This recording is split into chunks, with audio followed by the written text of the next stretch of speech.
আসসালামু আলাইকুম।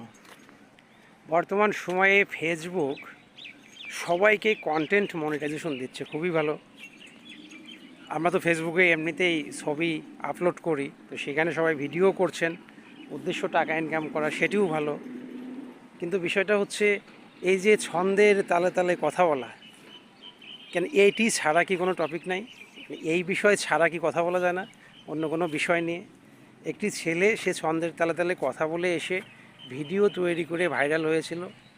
সে বলছিল 3 মাসে 40 লাখ কি 44 লাখ না 42 লাখ টাকা ইনকাম করেছে। ও একটা চুতি, ও একটা চুতিয়া। ওকে চুতিয়া বলছি এই কারণে, ওই চুতিয়ার কারণে বর্তমানে যুব সমাজ ধ্বংসের পথে, যারা সবাই ভিডিও নিয়ে ব্যস্ত।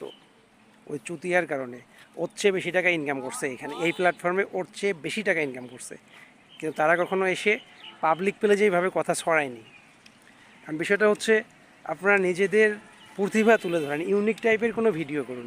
একটা চুতির কথা শুনে ওই রকম ছন্দের তালে তালে এটা সেটা, এগুলো অহেতুক। আমার কাছে কেমন যেন লাগে এই বিষয়টা। আপনাদের কার কাছে কেমন লাগে আমি জানি না, তবে ও আমার কাছে সত্যি একজন চুতিয়া। চুতিয়া এই কারণে, ওর কারণে ভেবে দেখবেন, শুধু ওর কারণে যুব সমাজ, ছাত্ররা পড়ালেখা ছেড়ে দিচ্ছে, অনেকে কাজকর্ম ছেড়ে দিয়ে ভিডিও আপলোড করা শুরু করে দিচ্ছে। ভাই, ফেসবুক টাকা দেয় এর মানে এই নয় যে সবাইকে টাকা দিবে।